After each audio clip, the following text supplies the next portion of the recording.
So no shit, there we were. A highly trained and heavily armed inquisitorial goon squad chasing a bunch of traitorous deserters on an alien world. And we'd just been pulled over for speeding. Not our best moment. Mortified doesn't even begin to cover it. Almost everyone just sort of sat there and stared ahead, thinking about how our cover was going to be blown and how the entire local government would come down on us. All because of a damned speeding ticket.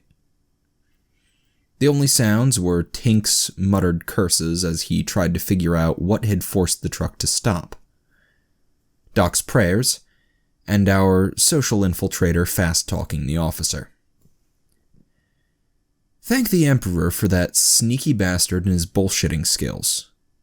Through impressive series of lies, excuses, distractions, and a little bribery, he managed to hide the fact that we didn't have any sort of identification, and even managed to talk some directions out of the cop, too.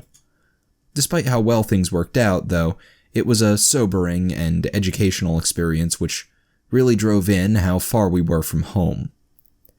On an imperial world, the local police tended to ignore anything less than an outright murder by a man in a guard uniform. Hell, no one even blinked at one of us for carrying a lasgun around. It seemed they were a lot less accommodating here.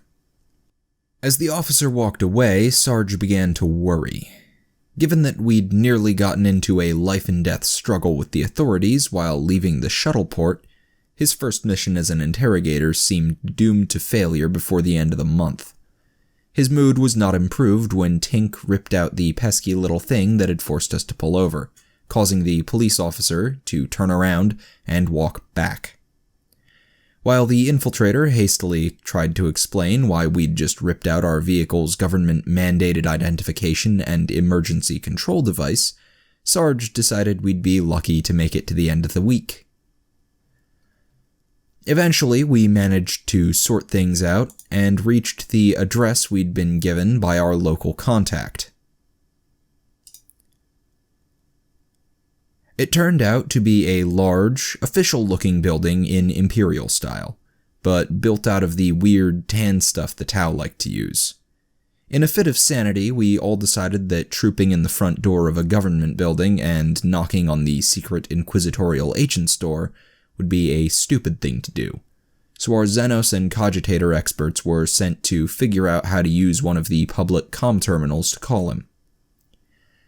Tink complained that he wasn't sent to, but didn't get any sympathy. A few minutes later, the adepts came back and directed us around to an unmarked passage which took us deep into the building. The passage ended at an impressive security door which opened into a surprisingly posh office, and sealed seamlessly into the wall behind us. A large, slightly overweight man sat at a desk with a nameplate that declared him to be General Weebu, Head of Interplanetary Security. There was a brief moment of panic as all of us took in the title and realized we'd just walked, nearly unarmed, into the planet's intelligence headquarters. Then the man stood up and extended his hand to Sarge. In a booming voice, he introduced himself as Lars Weebu, Inquisitor of the Ordos Xenos, retired. Several questions flashed across our minds as we processed what we'd just seen and heard, such as if Inquisitors could really retire and how he'd wound up here. Unfortunately, the first person to open their mouth was Nubby, who loudly asked why the Inquisitor was wearing a dress. A sort of congealed silence followed that remark. Then Tink pointed out that it was more of a robe, and lots of men wore robes. Nubby riposted by pointing out, "It's got flowers on. It's not a robe if it's got flowers on." And Tink conceded the point, but suggested that they shouldn't judge him for his choice of clothing. The Xenos had probably done something to his brain. Nubby was the lucky one. He only got slapped upside the head by Doc. Tink got hit by Sarge. That was probably the third most embarrassing experience in Sarge's life. coming in above the speeding ticket, but below the apology he'd had to make for our trainees back when we were instructors for Oak. Face glowing, Sarge stepped over Tink's groaning body and did his best to explain that while all of his team members were excellent soldiers, some had suffered mental damage in their battles. The ex-inquisitor stood there and looked stuffed for a few more seconds, then muttered something about falling standards. He turned to face Nubby, who paled and tried to smile, then spent an inordinately long time explaining the cultural significance of Tau formal robes. Now, when I say inordinately long, I really mean it. The man just kept talking and talking. It wasn't until Sarge pointed out that we didn't want to take up his entire day that he wound down enough for us to get in our questions. Of course, those questions immediately set him off again. We had to endure this whole rambling lecture about how after a century of fighting them, he'd discovered how unique and vibrant Tau culture and society were. According to Weebu, it was his duty, for the good of the galaxy as a whole, to preserve what aspects of it he could and incorporate them into the Imperium before their self-destructive government doomed them all by provoking us. He'd worked to get this position so he could steer these free border worlds towards a brighter future. If only everyone could see that an alliance was possible, and the benefit of sharing technology, we could blah blah blah. I'm a Xenos-loving weirdo. Sarge eventually had to stop him again because he started telling us about how many times the metal in an honor blade was folded. To say we were dubious about the ex-inquisitor's sanity and loyalty is one hell of an understatement, especially since he never exactly said how he became an ex-inquisitor. But he really was the only lead we had out here. When he could get a word in edgewise, Sarge explained we were here to hunt down a large number of guard deserters, their rogue trader transport, and the cloaked Xenos who'd led them. Then had the adepts fill in all the details they'd gathered. Weebu took this all in, then directed us to sit and wait while he played with a Xeno-cogitator thingy that popped out of his desk and made both Tink and the Boffin drool. As Weebu typed and read, he gave us a quick rundown of the overall situation in the cluster. Almost every planet or large station was independently governed and worked with the rest of the cluster in a sort of defensive alliance. Some individual planets worked closely with the Tau government, others were more pro-imperial, but as a whole, the cluster wanted to stay a neutral buffer state. They had a good thing going. Everyone was making money off of all the unofficial trade that went on between the empires, and no one's planet was being used as an arena for the latest Tau versus Imperium pissing match. Lately, though, things were looking a little dicey. Someone with serious firepower was raiding stations, and even a few planets in the cluster, completely destroying them and leaving no witnesses.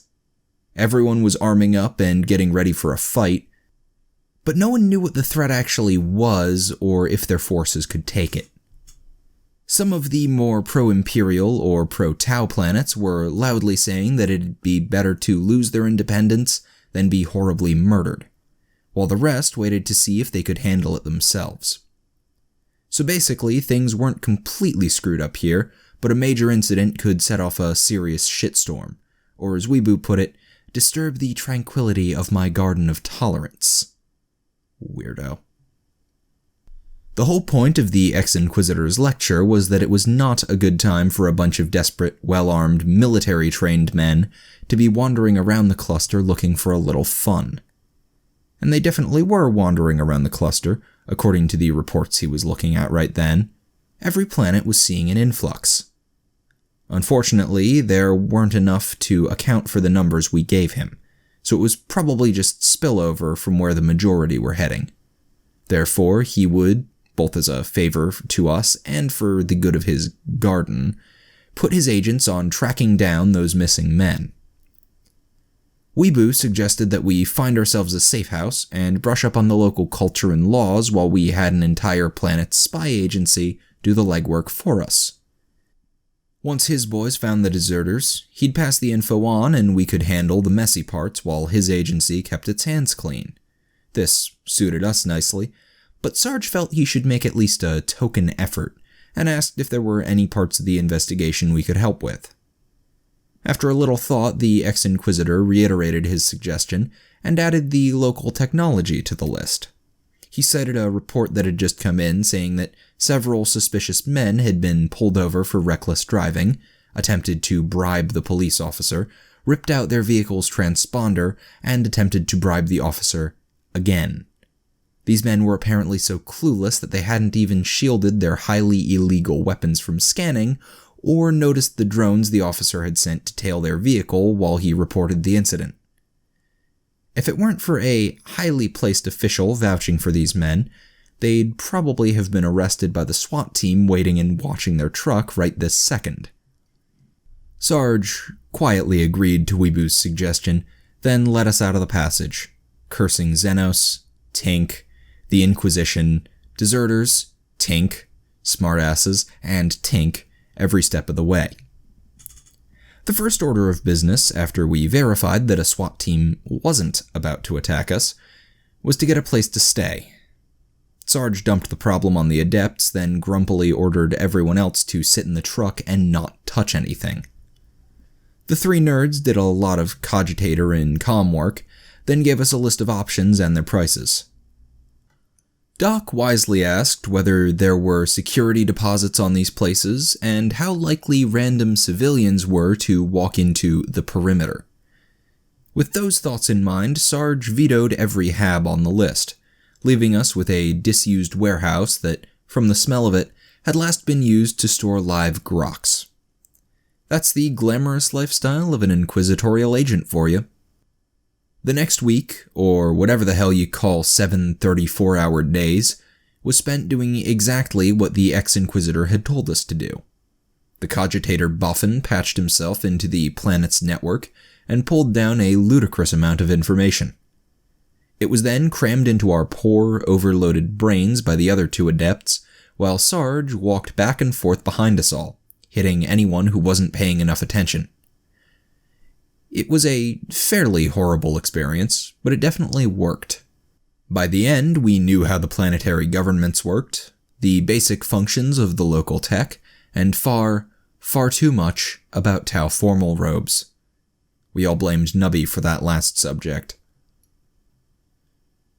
When word hadn't come from Weebu by the end of the week, Sarge told us to keep ourselves busy by applying the knowledge that had been crammed into us. He and Doc brushed up on the local lingo with the infiltrator, and the adepts did some cogitator work. Just in case Weebu wasn't actually going to get us the info we needed. Tink and Twitch worked on ways to evade the pesky weapons scanners and drones the locals used for security, and Nubby took fumbles to the park. The Psyker had been having trouble with the alien minds around him. He could look into them, but couldn't really understand what he saw. At Nubby's suggestion, he got some practical experience by sitting in the local park and invasively probing random Xenos as they passed by. In retrospect, this might have been highly unethical and dangerous, but no demons were spawned during this practice, and only 2 Xenos suffered serious psychological damage. So we called that a success. Also, Nubby came back with a fair bit of cash after these trips. We didn't ask how. The start of the 3rd week on the planet marked the end of Sarge's patience, and a call was put into the ex-inquisitor. None of us heard what the 2 men said to each other, but after quite a long discussion, Sarge came back and told us that we'd receive the information soon, and there was even a way we could speed the process up. Weebu had 2 sources of information that he hadn't tapped yet for one reason or another. If we checked them out, it'd save him some time and effort. One lead was a moderately large bounty hunting operation operating out of a nearby city. The other was a merchant shipping conglomerate. The bounty hunters had supposedly been grabbing a few of the deserters that had wound up on this planet, and the merchants might have records of seeing the road trader's ship. We decided to visit the bounty hunters first. It was a shorter drive, and they were more our sort of people. In retrospect, Weebu had probably intended us to infiltrate the bounty hunters, or tap their comms, or something else sneaky. Not kick down the door and demand to know where the deserter's at. That was his fault for not being specific, though. Well, we didn't actually kick any doors down, and our grammar was a bit better than that, but that was the general theme of our investigation.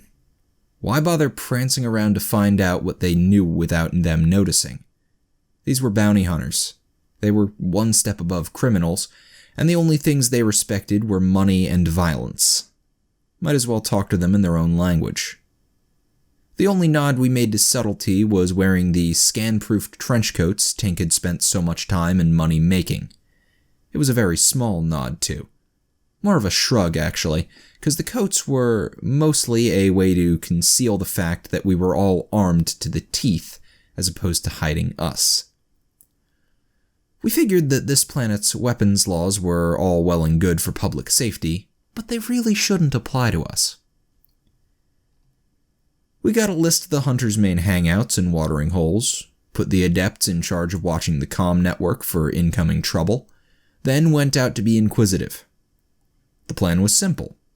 The infiltrator would go in first with Fumbles and Twitch to scope the place. The second they pinpointed the boss or called for backup, Sarge, Doc, and Nubby would come in and explain to everyone that the difference between a nice bar and a corpse-filled ruin was whether we left with the information we wanted. Tink would stay behind in the truck and be ready to drive away if things got too hot. Everyone whose opinion mattered thought this was an excellent plan, and we all congratulated Sarge on being the most tactically skilled interrogator any of us had met. The first stop in our little information hunt was a rather shabby Tau building, which was obviously the Xenos equivalent of a shitty bar. Our advance party walked in and immediately picked out a big motherfucker in Xeno armor, and the slit head he was arguing with as the guys in charge. Sarge got his game face on, stalked through the bar to the big guy, and demanded to know where the deserters were going. The big guy looked Sarge up and down, sneered, and told him to get lost, completely missing the fact that Nubby had circled behind him. Nubby's kick caught the bounty hunter in the groin and bent him double. Sarge's uppercut straightened him back out, and Doc's grab caught the Tau before he could leg it. The entire bar went quiet as the burly non-com turned to glower at the struggling Xenos and repeated his question. The Tau shot a glance at the unconscious man on the bar, obviously decided the odds weren't in his favor, and babbled something none of us could quite understand. Sarge had to stand there and glower a bit longer while the Xeno adept listening in translated for him, causing the alien to start shaking and babble a few more things, which in turn made the glowering last longer. Eventually, the adept just told us the Xenos knew nothing about deserters and suggested we let him go before he had the Tau equivalent of a heart attack. Sarge picked the Tau up by the front of his armor, hefted him into the air with one hand, and tossed him over the bar.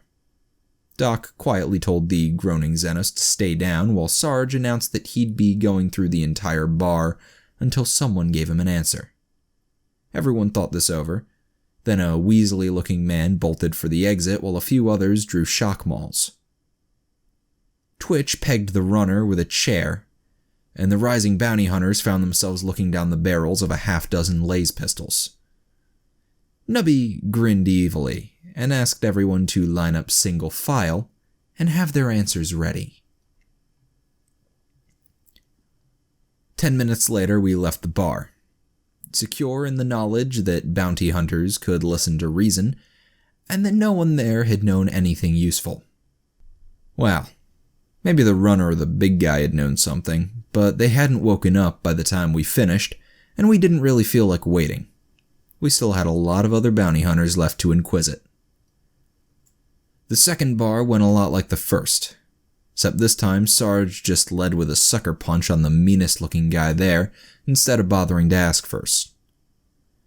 Once again, there were a few slow learners, but a little violence got the point across before we had to kill anyone.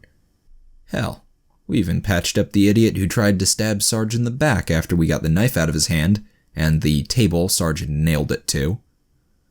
All in all, it was a very smooth operation, and we even scored a few names. Word of our little tour was apparently traveling ahead of us, because at the third and fourth stops they actually had someone waiting at the door with a list of everything they knew.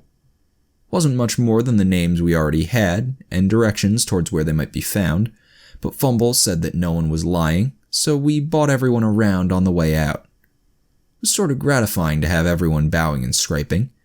Being the big fish and not having to fight for everything is pretty nice. Shame the last group of bounty hunters weren't on the same page as the rest. But what can you expect from a bunch of feral Xenos? The last stop was the one everyone had been giving us direction towards. Apparently it was where the big boys hung out. We pulled up to an odd Tau building which looked like a cross between a gambling den and a kennel. And once again we found people waiting for us at the door. These guys weren't quivering in their boots like the rest of them had been. They were a pair of scarred brawler types, and each was carrying a weird staff with hooked blades on the ends. They didn't try to keep us out.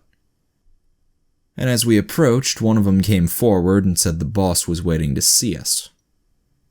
We accepted their invitation, and entered the building through a hallway that had what we recognized as a weapons scanner in the middle. It was flanked by 2 Tau guards and a pair of ugly dog things with beaks. They looked a bit like the critters that infested the Occurrence Porter's hydroponics bays. At Sarge's signal, everyone slowly pulled out their las pistols and removed their power packs. The pistols were set in a bin near the scanner, and the packs went into the outer pockets on our trench coats. Then we all filed through the scanner. The scanner made a few quiet beeps, and the hounds growled at us, but the guards waved us through.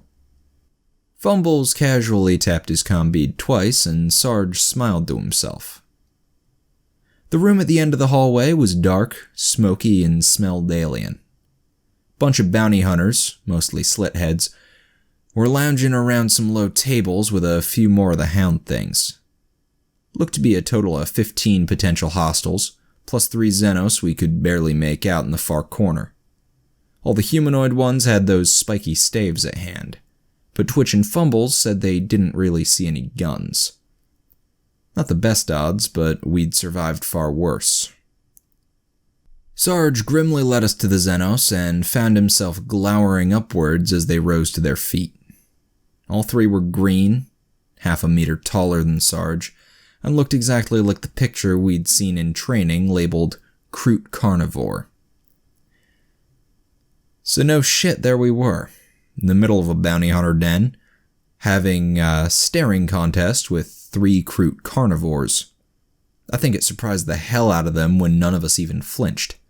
They were probably used to people running for the exit when they all loomed over them like that. Or at least taking a step backwards. Honestly though, these guys didn't impress us. We'd worked for, killed, and in one case eaten, scarier things than a bunch of taller than average Xenos. Hell, they didn't even make the top 20. Smelled horrible though. Sarge matched their glares and asked if they were the ones capturing deserters.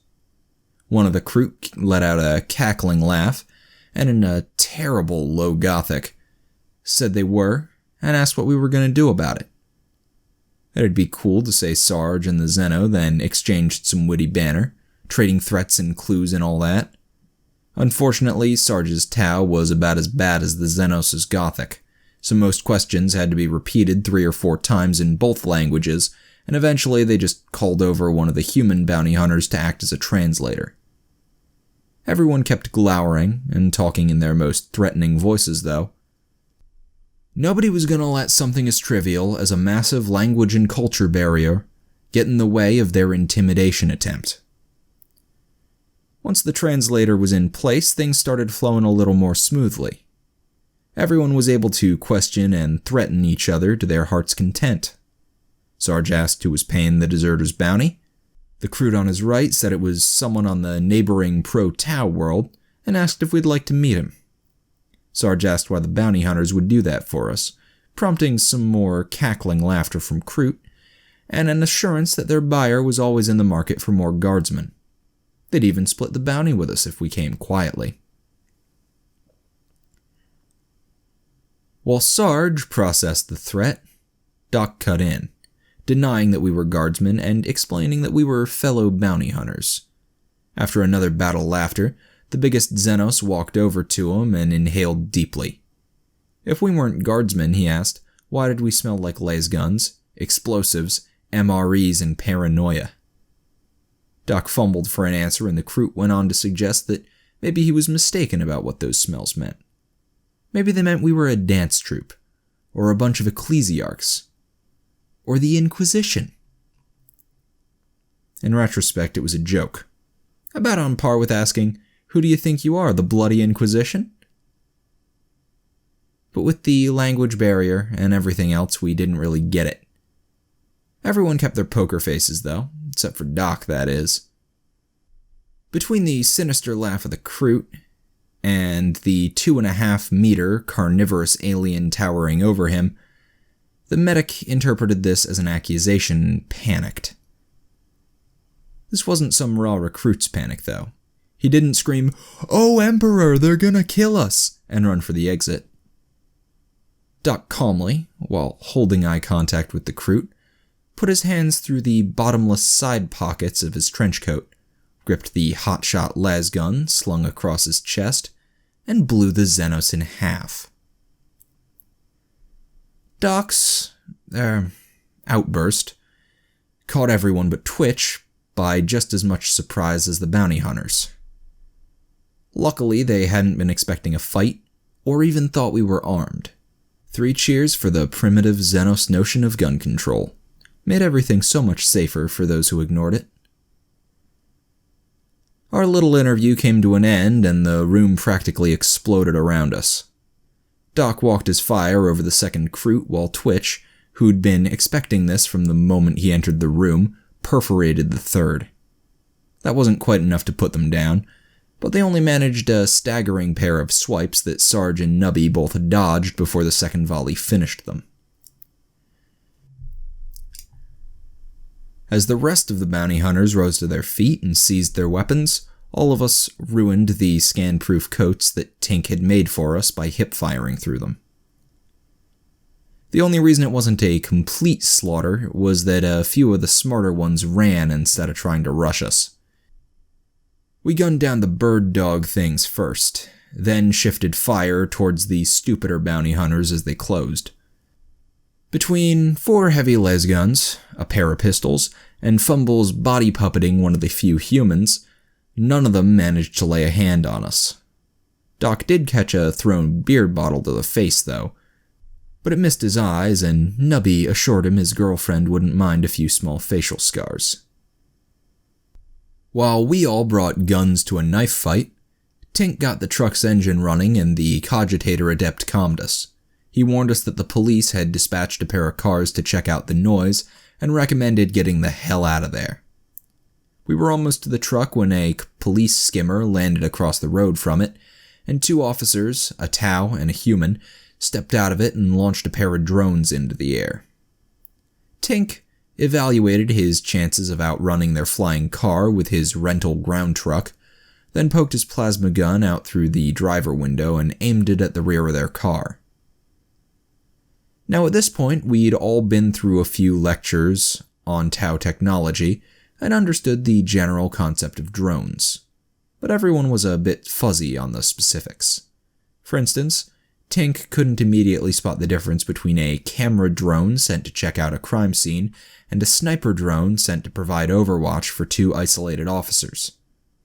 About a second after the overcharged plasma bolt left his gun, that difference was made clear to him as the world turned into a haze of blue light and burning heat. The sniper drone must have either been set to automatically try to disarm and suppress hostiles, or wasn't smart enough to aim for the gunner instead of their weapon. Instead of blowing Tink's head off, it had put a burst right through his plasma gun as he charged it for a second shot. Now, most plasma guns are sturdy things. They're designed to keep working for centuries after all. So instead of exploding in a giant fireball and killing Tink, it just started venting superheated gas through the 2 new cooling ports it acquired. From Tink's point of view, this was hardly an improvement. The angle of the shot meant that one plasma geyser was spraying directly upwards into his face, and the other was aimed at his lap. To make matters worse, he was sitting in an enclosed space with those 2 geysers, and couldn't employ the usual plasma gunner tactic of just dropping the thing. Not if he ever wanted to have kids, anyway. So in a panic to get away from the burning pain, the techie did the only thing he could think of. He threw the plasma gun as hard as he could out the window. On the other side of the street, the 2 police officers were trying to get back to their feet after their car exploded behind them. Their ringing ears heard a shot, a scream, a growing, roaring noise, a second shot, and a thunk. Then the plasma gun, venting in 4 directions now, landed between them. We exited the building to see 2 screaming police officers trying to scramble away from something. Imagine a leaking balloon or punctured gas canister. Picture the random way it spins and skips around. Now imagine that instead of harmless gas, it's spraying out blue fire. Everyone stopped and watched for a second, just trying to figure out what the hell was going on. Then Tink screamed at us to watch for the drones. The drones must have been equally confused by the bouncing plasma gun because both of them were just hovering over the scene, making them easy targets. We shot them down, started piling into the truck, then out again, then in again, then out again. Eventually, we managed to pull the half-blind Tink out of the driver's seat, replace him with the infiltrator, retrieve the now sputtering plasma gun from between the moaning officers, and drive away before more police showed up. As we drove, the cogitator adept calmed and told us he'd spotted a bulletin for our truck's transponder code, but not its description, thank the Emperor. So as we drove away at exactly the speed limit, and Doc saw to Tink's burns, the techie had to walk Twitch through yanking out our transponder and replacing it with the one Nubby had gotten for us during one of his little walks in the park. Once the switch was made, we pulled up next to another truck, tossed the transponder onto their bed, then drove it at the opposite direction at the next intersection. A few minutes later, the adept confirmed that we'd shaken pursuit, and we were clear to return to the base. Sarge breathed a sigh of relief and began filling the base team in on everything that had happened, and asked what they knew about the planet the Kroot had threatened to send us to. While he talked, Tink sat on the floor and grumpily poked at his busted plasma gun. Fumbles tried to cheer him up and only got a spanner chucked at his head for the trouble.